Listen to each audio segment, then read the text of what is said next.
만약 모든 범죄, 살인, 절도, 그리고 부패가 갑자기 법으로는 손댈 수 없는 일이 된다면 어떻게 될까요? 이건 그랜드 세프트 오토 스타일의 5성 수배 레벨에서 생기는 버그 같은 게 아닙니다.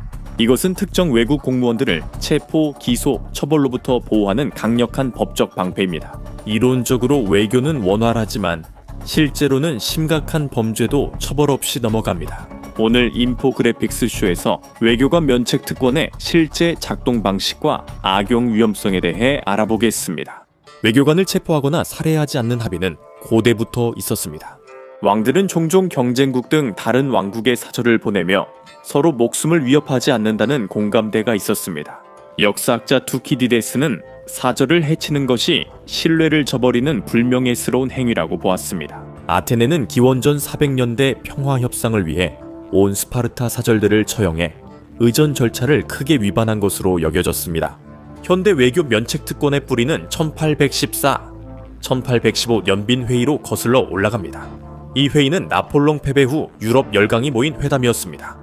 현재 외교관 보호의 근간은 1961년 빈 외교관계 협약에서 면책 특권이 국제법에 명문화되면서 마련됐습니다. 그 이후로 전 세계 거의 모든 국가들이 이 원칙을 따르게 되었고 외국 외교관들은 어떠한 간섭도 받지 않고 임무를 수행할 수 있게 되었습니다. 이 조약의 목적은 우호적인 관계 발전을 공고히 하는 것이었습니다. 규칙은 있지만 주최국이 항상 따라야 하는 것은 아닙니다.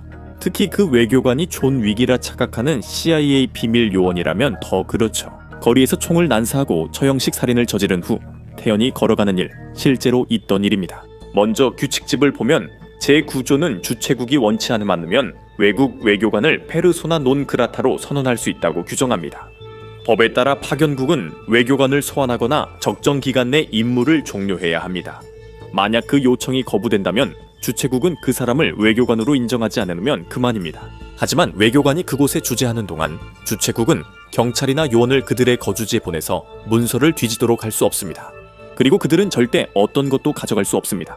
외교관이 잘못을 저질렀다고 의심받더라도 그들의 집은 출입 금지 구역입니다. 양국이 국제법을 무시하기로 합의하지 않는 한 외교 특사는 방해받지 않고 물품이나 메시지를 전달할 수 있어야 합니다. 가방에 담겨 보내지는 모든 것, 심지어 외교라고 표시된 거대한 상자조차도 당국이 절대 건드릴 수 없습니다.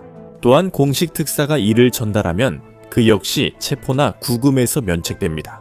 하지만 그 특권이 도대시 배달원에게는 적용되지 않고 저희도 잘 알고 있습니다. 즉, 외교관들은 사실상 무기를 밀수하거나 원한다면 마약까지도 운반할 수 있다는 뜻입니다. 영국 전 총리 윈스턴 처칠은 쿠바산 시가를 외교 행랑으로 받았습니다. 외교관들은 불법을 저지르지 않는다는 전제로 가방을 검사하지 않습니다. 하지만 중요한 것은 법률 제29조로 외교관의 체포나 구금이 금지되며 주재국이 이를 방지할 조치를 취해야 한다고 명시되어 있습니다. 외교관들은 법정에서 민사 및 형사 소송에 대해 면책 특권을 가져둬야 하며 그들의 가족들 역시 외교 면책 특권에 의해 보호받기 때문에 마찬가지로 면책됩니다. 그래서 만약 대사의 아들이 방황하는 열대라든지 대마초를 자주 피운다든지 스포츠카를 난폭하게 운전하는 경우가 있다고 해도 그는 현지 법 때문에 처벌받지 않을 수 있으며 이런 일은 예상보다 자주 발생합니다. 하지만 지금은 규칙에 집중해 봅시다. 면책 특권이 있다고 해서 외교관과 그의 가족이 모든 책임에서 완전히 벗어날 수 있는 절대적인 방패를 가진 것은 아닙니다. 이 법은 보호받는 사람들의 존엄성을 지키기 위한 것입니다. 하지만 영화처럼 무기 거래에 연루돼도 배지를 내밀고 쉽게 풀려날 수 있다고 기대할 수는 없습니다. 형사 면책 특권은 외교관 본국의 동의로만 포기할 수 있습니다. 그렇게 되면 외교관이나 그 가족, 심지어 스파이까지도 다른 사람들과 마찬가지로 법정에서 기소되고 형을 선고받을 수 있습니다. 그러나 일부 국가는 자국 외교관이 심각한 문제에 처해도 면책 특권을 포기하지 않으며 외교관도 이를 포기할 수 없습니다. 이건 전적으로 그들 본국에 달렸습니다. 외교관들이 감옥에서 벗어날 프리패스 카드를 가진 건 아니지만 여전히 많은 보호를 받습니다. 그리고 그들이 기소돼도 종종 특혜나 관대한 처벌을 받는 것 같습니다. 2002년 5월 20일 새 남성 이 서런던 번화한 지하철역 밖에서 일할 때 두 남성이 다가왔습니다. 그는 칼날이 번쩍이는 것을 보고 은행카드의 비밀번호를 넘겨줄 수밖에 없었습니다. 충격과 두려움에 그는 급히 런던 교회 집으로 가 방금 일을 아버지에게 말했고 아버지는 분노했습니다. 하지만 그는 평범한 아버지가 아니었습니다. 그는 콜롬비아 보안국 하사관 하이로 소토 멘도사였습니다. 특수부대 출신 베테랑으로 고국에서 많은 폭력을 겪은 인물이었습니다. 그는 정말 위험한 사람이어서 건드려선 안 됐습니다. 소토 멘도사와 아들은 강도들을 잡으러 거리로 나가 근처 가게에서 발견했습니다. 강도들은 도망쳤고 소토 멘도사가 추격했습니다. 그 다음에 무슨 일이 있었는지는 확실하지 않지만 결국 강도 중 한 명인 다미안 브룸의 가슴에 칼이 꽂히는 것으로 끝났습니다. 그는 부상으로 사망했고 BBC가 즉시 이를 보도했습니다. 외교관은 분노에 차서 강도를 살해했으며 검찰에 따르면 그 찌르기는 심각한 피해를 입히기 위한 의도적인 행위였습니다. 경찰은 소토 멘도사 씨를 지체 없이 체포해 살인 혐의로 기소했습니다. 문제는 그가 런던 주재 콜롬비아 대사관의 무관이었다는 점이었고, 그래서 그는 국제법상 외교관 면책 특권을 가지고 있었습니다. 텔레그래프는 이 사건이 재판에 가려면 콜롬비아 정부가 면책 특권 해제에 동의해야 한다고 전했습니다. 콜롬비아가 외교 지위를 철회하지 않으면 영국 당국이 할 수 있는 가장 강력한 조치는 추방뿐입니다. 콜롬비아가 면책 특권 해제에 동의해 재판이 진행됐고, 이는 국제적 사건으로 확대됐습니다. 영국 지도자 토니 블레어가 직접 개입해 콜롬비아 대통령 당선인 알바로 우리베와 이 문제를 논의했다고 전해졌습니다. 외교관을 감옥에 보내는 것은 경제적, 정치적 관계에 영향을 미칠 수 있는 매우 중대한 일입니다. 많은 사람들이 콜롬비아의 영국 최대 수출품이 코카인일 거라 생각하지만 실제로 두 나라는 에너지, 환경, 금융 등 다양한 분야에서 교류합니다. 그래서 놀랄 일도 아닙니다. 영국 언론은 소토 멘도사가 법정에서 무죄를 선고받고 콜롬비아로 돌아갈 계획이라는 소식을 전하며 다시 언급했습니다. 검사는 그가 브룸을 고의로 살해했다는 점을 배심원에게 입증하지 못했습니다. 소토 멘도사는 자신이 특수부대 훈련에 의존했다고 인정하면서 몸싸움 중에 브룸의 칼이 순전히 우연히 그의 가슴에 꽂히게 되었다고 주장했습니다. 싸움 중 일어날 수 있는 일 중 하나였죠. 외교적 면책 특권 해제가 결과에 큰 영향을 미쳤습니다. 브룸의 계모도 그렇게 믿었고 기자들에게 외교적 면책 특권으로 풀려나는 건가요? 라고 했습니다. 현실에서는 남의 아이를 죽일 수 없지만 여기는 현실이 아니었습니다. 브룸 씨 가족은 권력자들에게 세상의 실제 모습을 처음 알게 되었습니다. 하지만 다음에 나올 이 어두운 이야기가 말해주듯 모든 외교관이 살인을 저지르고도 빠져나갈 수 있는 것은 아닙니다. 1997 연 거르기 마카라드자는 워싱턴 디스트릭트 오브 컬럼비아의 유명한 그리스식 선술집을 동료들과 정장을 입고 밤새 식사와 술을 즐긴 후 나왔습니다. 마카라드자는 비싼 채 올라타서도 한복판을 질주하기 시작했습니다. 경찰이 그를 세우려 하자 거부해 고속 추격전이 벌어졌습니다. 그는 차량을 제어하지 못해 다른 차량과 충돌했고 이에 5대가 연쇄 추돌했습니다. 이로 16세 소녀가 사망하고 3명이 다쳤습니다. 미국에서는 이것이 살인, 유죄 판결, 장기 징역형에 이를 수 있는 중범죄입니다. 하지만 그는 평범하지 않았습니다. 35세 마카라자는 워싱턴 디스트릭트 오브 콜럼비아 조지아 대사관의 차석 외교관이었고 외교적 면책 특권으로 기소되지 않았습니다. 국무부가 개입해 조지아 정부와 면책 특권 포기를 논의해야 했습니다. 마카라자는 중요한 인물이었습니다. 그는 몇십 년 전 소련에서 미국으로 망명한 후 미국이 그의 송환을 거부하면서 언론의 주목을 받았던 인물이었습니다. 하지만 냉전 시대의 영웅과도 같았던 그였지만 그는 과실치사 혐의로 7년에서 21년의 징역형을 선고받았습니다. 그래도 사고의 심각성과 워싱턴 디스트릭트 오브 컬럼비아가 이런 사건에 대해 엄격하다는 점을 고려하면 마카라자는 2급 살인죄로 유죄 판결을 피한 것이 운이 좋았던 셈입니다. 평범한 사람이 같은 일을 했다면 분명 15년에서 무기징역을 받았을 것입니다. 마카라자는 3년 후 출소해 조지아에서 2년 더 복역할 예정입니다. 하지만 그가 징역형을 받은 것만으로도 정의라고 여겨졌습니다. 개설인 윈프리 미국 연방검사는 이번 판결이 외교관 면책 특권이 방패이지 무기가 아니라는 메시지라고 밝혔습니다. 그녀는 외교관들이 사람을 죽이고도 처벌받지 않는다는 대중이 흔히 생각하는 일이 이번에는 일어나지 않았다는 점을 강조한 것이었습니다. 해리던 사건을 예로 들어보겠습니다. 2019년 해리던은 영국의 한 조용한 시골 도로에서 오토바이를 타고 가던 중 자동차와 정면으로 충돌했습니다. 그는 부상으로 사망했고 조사관들은 운전자가 반대편 도로를 주행한 것을 밝혔습니다. 더는 겨우 19살이었고 영국의 평범한 사람으로서는 전혀 기회가 없었습니다. 이 사건은 위험 운전 사망으로 간주되어 장기 징역형이 선고됐을 것입니다. 그러나 앤 사쿨리스에게는 해당되지 않았습니다. 그녀는 미국 정보기관과 관련된 미국인이었습니다.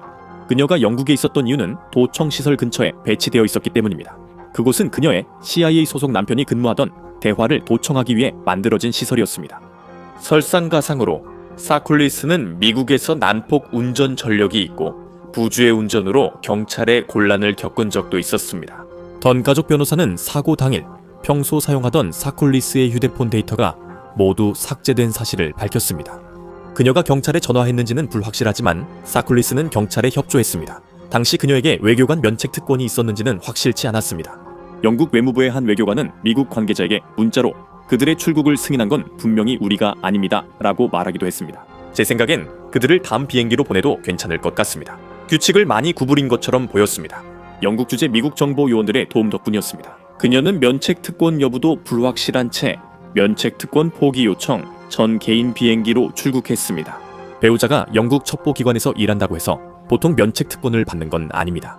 변호사들은 던 가족에게 사콜리스 부인은 면책 대상이 아니라고 말했습니다. 남편 이름이 외교관 명단에 없어 그녀는 사실상 도망자가 됐습니다. 던 가족은 정의를 위해 미국에 갔지만 결국 정의는 실현되지 않았습니다. 트럼프 대통령이 가족 보상을 허락했고 미국이 수표를 준비 중이라는 보도가 있었습니다. 하지만 던 가족은 그것을 거절했습니다. 이후 언론은 사콜리스가 CIA와 연관이 있고 영국과 워싱턴 간의 이른바 특별한 관계 때문에 이 사건이 이미 넘쳐나는 외교적 문제들 속에 묻혀버릴 것이 거의 확실하다고 보도했습니다. 가족은 그녀의 송환을 강력히 요구했습니다. 시콜리스는 위험운전 사망 혐의로 기소됐으며 최대 14년 징역형이 가능합니다. 그러나 그녀는 궐석 재판에서 더 가벼운 혐의로 유죄 판결을 받고 8개월 집행유예 와 1년 운전 금지를 받았습니다. 그녀가 미국에 안전하게 있어 이 처분은 의미가 없었습니다. 런던과 워싱턴 모두 그녀의 면책 특권에 법적 허점이 있다고 지적했습니다. 비평가들은 그들이 상황에 따라 규칙을 만들고 있다고 주장했습니다. 허점이 있었다면 조용히 막혔습니다. 나중에 언론 보도에 따르면 미국 관리들이 영국에서 교통사고에 자주 연루되며 때로는 도망치기도 한다고 전해졌습니다. 하지만 2023년 시크릿 서비스 관련한 미국인이 간호사를 치어 중상을 입힌 사건은 상황이 크게 달랐습니다. 그는 법정에 출석하지 않았지만 미국에서 영국으로 송환되어 32개월 복역했습니다. 2024년에 영국 언론은 외무부가 2023년 외교관과 가족들이 범죄에 연루됐음을 인정했다고 보도했습니다. 이 범죄는 성비행과 공공장소에서의 외설 행위부터 아동학대, 심지어는 하드드라이브의 음란한 이미지를 저장하는 것까지 다양했습니다. 심각한 범죄는 9건이었습니다. 포르투갈, 이라크, 가나, 리비아, 몽골 등이 관련됐으나 유죄 판결자는 없었습니다. 그리고 기억하세요. 이것은 영국에서 외교 또는 국제기구 면책특권을 가진 약 26,500명 중에서 나온 사례입니다. 하지만 외교관들은 전 세계에서 운을 시험했습니다. 2025년 독일에서는 여러 나라의 외교관들이 종종 외교 차량을 운전한다는 보도가 있었습니다. 도로 규칙이 없는 듯 독일 경찰은 수천 건의 딱지를 끊었지만 외교관들은 면책 특권만 내밀었습니다. 총 18,000건의 도로 위반 중 외교 차량은 2,500대 뿐이며 차량당 평균 7건 위반입니다. 사우디아라비아가 최다 위반국이고 미국과 이라크가 그 뒤를 이었습니다. 이탈리아, 우크라이나, 이집트도 상위권에 들었습니다. 2023년에는 교통 관련 벌금이 총 37만 9천 유로에 달했지만 단 한 건도 납부되지 않았습니다. 2024년에는 단순히 과속이나 방향지시 등 미사용만을 의미하지 않습니다. 독일에서 외교관 차량이 48건의 사고를 내 19명이 다치고 이 중 1명이 중상 1명은 사망했습니다. 운전자들은 현장을 떠났고 이로 인해 보통 3년형 징역에 처해질 수 있습니다. 또한 영사관과 대사관의 모든 청소를 담당하는 가사 직원들이 있습니다. 그들의 고용주들이 법적 회색지대에서 운영되기 때문에 학대는 너무나 흔한 일입니다. 뉴스 보도에는 노동자들이 외교관에게 학대와 임금 미지급, 심지어 인신매매까지 당했다는 사례가 많습니다. 2023년 두 필리핀 가사 노동자가 스위스에서 미국 주재 파키스탄 대사관을 상대로 소송을 제기하며 인신매매와 임금 미지급을 주장했고 이와 비슷한 일이 미국에서도 발생한 것으로 보입니다. 2017년 가사 노동자들은 뉴욕 독일 영사관 앞에서 임금 미지급을 항의하는 시위를 했습니다. 두 노동자는 침실과 욕실이 각각 6개인 집에서 나아이를 돌보며 하루 최대 11시간 일했습니다. 뉴욕 최저임금이 13달러였지만 그들은 4달러만 받았습니다. 그들은 소송을 제기했지만 외교관 면책특권 때문에 사건이 기각되었습니다. 인권단체들은 이런 일이 드물지 않다고 말하며 전 세계 외교관들이 규칙을 어떻게 피해갈지 정확히 알기 때문에 제도를 악용한다고 지적합니다. 이제 심각한 문제가 발생할 때를 이야기해봅시다. 피로 얼룩진 이야기를 원한다면 미국 육군 출신으로 CIA 계약직 요원이 되어 파키스탄에서 비밀리에 활동하던 레이먼드 앨런 데이비스를 보면 됩니다. 2011년 레이먼드 앨런 데이비스는 파키스탄에서 두 번째로 큰 도시인 라호르에서 자동차 아뷰리를 통해 총을 쏘아 두 남성을 현장에서 사살했습니다. 곧 토요타 랜드크루저가 그를 구하려 교통을 뚫고 달리다 세 번째 남성을 치어 사망하게 했습니다. 무고한 행인이 그 차량 바퀴에 깔려 숨졌습니다. 데이비스는 도주를 시도했지만 저지당해 체포되었습니다. 그는 오토바이를 탄 남성들에게 강도당할 뻔했다고 주장했지만 증거는 전혀 달랐습니다. 그가 운전 중 신호등에서 남성들이 오토바이로 그의 차 앞에 멈췄습니다. 데이비스는 그 후 자신의 총을 아뷰리에 겨누고 발사하여 두 사람 모두의 등을 맞췄습니다. 그래서 강도 사건처럼 보이지 않았습니다. 파키스탄 당국이 데이비스를 살인 혐의로 기소했으나 오바마 대통령은 그가 라호르 미국 영사관 행정 및 기술 직원으로 면책 특권이 있다고 주장했습니다. 즉, 그는 외교관 면책 특권이 있었지만 그 특권이 대낮의 처형과 치명적인 사고까지 포함될까요? 파키스탄 검찰은 데이비스가 강도의 표적이 됐다 하더라도 그의 대응은 지나쳤다고 주장했습니다. 그는 남성들에게 열발을 쏜 뒤 차에서 내려 침착하게 휴대폰으로 부상자들의 사진을 찍었습니다. 보도에 따르면 그는 남성들이 이미 쓰러진 뒤에도 네 발을 더 쏘았다고 전해졌습니다. 버락 오바마 대통령은 미국 최고 외교 문제 해결사의 면책 특권을 포기할 수 없다고 밝혔습니다. 존 케리 상원 의원은 사태를 수습하기 위해 파키스탄을 방문했지만 미국으로 돌아올 때는 혼자였습니다. 변화가 없으면 파키스탄 주재 미국 대사관이 대규모 시위와 유혈 사태의 현장이 될 수 있었습니다. 파키스탄 국민들은 미국인이 거리에서 총을 쏘고 처벌받지 않는 것은 부당하다고 했습니다. 파키스탄 당국은 데이비스와 도주한 운전자가 모두 CIA 소속임을 확인했습니다. 그리고 그들이 이미 미국으로 도망쳤다고 발표됐습니다. 미국은 다시 돌아와서 이 남성들이 억류된 것 자체가 국제조약에 위배된다고 주장했습니다. 그들은 면책 특권이 있었고 파키스탄은 집에 들어갈 권리도 없었으며 면책 포기도 발급되지 않았습니다. 데이비스의 특수부대 경력과 블랙워터에서의 위치를 고려해 워싱턴은 더 이상 압박하지 않았습니다. 파키스탄 변호사들은 이것이 첩보가 아닌 명백한 간첩 행위라고 주장해 상황이 더 복잡해졌습니다. 나중에 밝혀진 바에 따르면 데이비스가 총을 쏜 두 남성은 파키스탄 내무정보국 소속으로 감시 중단을 경고했을 가능성도 있습니다. 적어도 그게 한 가지 이론이다. 하지만 데이비스는 도망치지 않았다. 그는 여전히 파키스탄에 있었고 일부 관계자들은 미국이 할리우드 영화처럼 그를 감옥에서 구출하려고 한다고 믿었던 것 같습니다. 그렇다면 희생자 가족들이 정의를 보았을까요? 물론 아니죠. 정의의 의미에 따라 다릅니다. 미국은 희생자 가족에 2,400만 달러를 지급했고 판사는 살인 혐의를 기각했습니다. 그때 데이비스는 퍼스트 클래스에서 산드라 블럭 영화를 보고 있었을 겁니다. 데이비스가 왜 이런 난동을 벌였는지는 여전히 미스터리입니다. 그는 나중에 이에 대해 책도 썼습니다. 하지만 그 책은 아마 미국 정부에 의해 각색되고 검열됐을 가능성이 큽니다. 그러니 우리는 그 내용을 상당히 의심스럽게 받아들여야 할 겁니다.